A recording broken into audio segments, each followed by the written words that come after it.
Hello friends, मैं हूं अनीता विमल और मेरी बगिया में आप सबका स्वागत है। आज हम बांस के पौधे के बारे में बात करेंगे। ये हमारे वातावरण के लिए बहुत ही उपयोगी है। लेकिन वीडियो शुरू करने से पहले मैं आपसे रिक्वेस्ट करना चाहती हूं कि अगर आपको मेरे वीडियोस पसंद आते हैं तो आप इन्हें लाइक और शेयर ज़रूर करें, और अगर अभी तक आपने मेरा चैनल सब्सक्राइब नहीं किया है तो सब्सक्राइब भी ज़रूर करें। बांस एक बहुत ही हार्डी प्लांट है जो हर वातावरण और मुश्किलों के बाद भी तेज़ी से बढ़ते हैं और किसानों को बहुत लाभ पहुंचाते हैं। इसे हरा सोना भी इसीलिए कहा जाता है क्योंकि कई चीज़ों को बनाने में इसे इस्तेमाल किया जाता है। यहाँ तक कि इससे घर तक बनाए जाते हैं जो कि बहुत ही ठंडे और इको फ्रेंडली कहलाते हैं।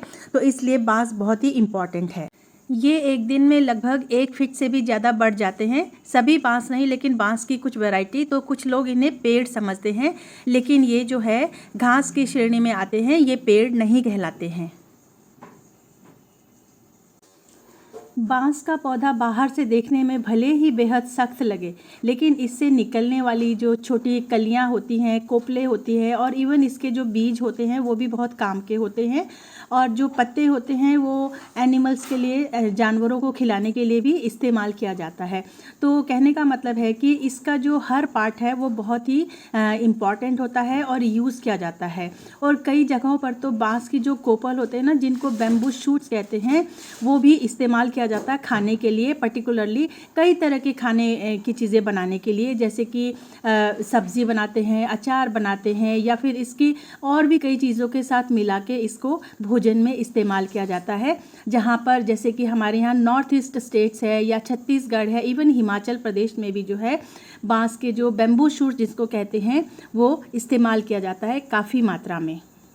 आयुर्वेदा में भी बांस को बहुत इस्तेमाल किया जाता है कई तरह की दवाइयाँ बनाने के लिए। दरअसल हमारे आसपास जो पेड़ पौधे होते हैं या जो जिन चीज़ों की अवेलेबिलिटी होती है, तो उनको हम अपने दैनिक जीवन में इस्तेमाल करने के लिए उसकी उपयोगिता पर ज़्यादा फोकस करते हैं ना, तो हमें उनकी जो इम्पोर्टेंस है, उनसे होने वाले फ़ायदे हमें काफ़ी समझ में आ जाते हैं। तो हम अपनी लाइफ में उसको उसी तरह से मिला लेते हैं। इतने सख्त दिखने वाले बैम्बू के शूट्स इतने सॉफ्ट होते हैं, देखा आपने, वाइट कलर के और एकदम कोमल। इसी तरह से जो है इसको खाने में इस्तेमाल किया जाता है। बैम्बू शूट को धो के, काट के और पानी में डाल के इस तरह से फर्मेंट किया जाता है, तो ये बहुत दिनों तक, महीनों तक इसको प्रिजर्व करके रख सकते हैं। बांस के पौधे वातावरण में ऑक्सीजन और कार्बन डाइऑक्साइड की मात्रा को बैलेंस करके रखने में बहुत ही इम्पॉर्टेंट रोल प्ले करते हैं। क्योंकि ऐसा इसलिए कहा जाता है क्योंकि अन्य पेड़ों के मुकाबले बांस जो है वो 30% अधिक ऑक्सीजन रिलीज़ करते हैं वातावरण में। बांस की एक ख़ास बात ये भी है कि आप एक बांस लगाएंगे ना, तो ये अपने आसपास अपनी पूरी कॉलोनी बना लेते हैं और उसी में जो है वो पलना बढ़ना पसंद करते हैं। यानी कि एक बांस के कुछ टाइम के बाद जो है बहुत सारे बांस अपने आप ही उगाते हैं। बांस में फूल कई सालों के बाद आते हैं, लेकिन जब बांस में फूल आते हैं तो ऐसा माना जाता है कि अकाल और सूखा पड़ता है, क्योंकि इससे काफ़ी जनधन की हानि होती है। तो दोस्तों, इसके लिए जो है ना, ये तो एक भ्रांति है और इसको हमें नहीं मानना चाहिए। ऐसा नहीं है कि बांस में फूल आने से अकाल पड़ता है, क्योंकि इसका दूसरा रीज़न जो है वो ये है कि जब जो बांस के फूल होते हैं ना, वो उनका टेस्ट जो होता है वो थोड़ा नट्स जैसा होता है। तो जैसे ही इनमें फूल आते हैं तो चूहों की तादाद काफ़ी बढ़ जाती है। तो चूहे जब आते हैं तो वो ना केवल बांस के फूल खाते हैं, बल्कि मुख्य फसल जैसे कि गेहूं और चावल का भी काफ़ी नुकसान करते हैं। तो इससे जो है वो अन्न की कमी हो जाती है। और दूसरी बात, चूहों की मात्रा बढ़ने से प्लेग इत्यादि फैलने का भी काफ़ी डर रहता है। तो इसीलिए जो है बांस के फूलों को अच्छा या शुभ नहीं माना जाता है। बांस की इन खूबियों को लोग आजकल बखूबी समझने लगे हैं, इसलिए अपने गार्डन के एक कोने में इतने यूज़फुल प्लांट को ज़रूर उगाना चाहते हैं, और हमें उगाना भी चाहिए। लेकिन ये जो पौधा होता है ना, वो आम नर्सरी में शायद ही आपको मिले, लेकिन आपको वन विभाग के जो नर्सरी होते हैं, जैसे कि हॉर्टिकल्चर का जो नर्सरी होता है, वहाँ से आपको मिलेंगे। और इसको जो है अगर आप बरसात में लगाएंगे तो ज़्यादा अच्छा रहेगा, क्योंकि उस समय जो है बांस बहुत तेज़ी से बढ़ते हैं।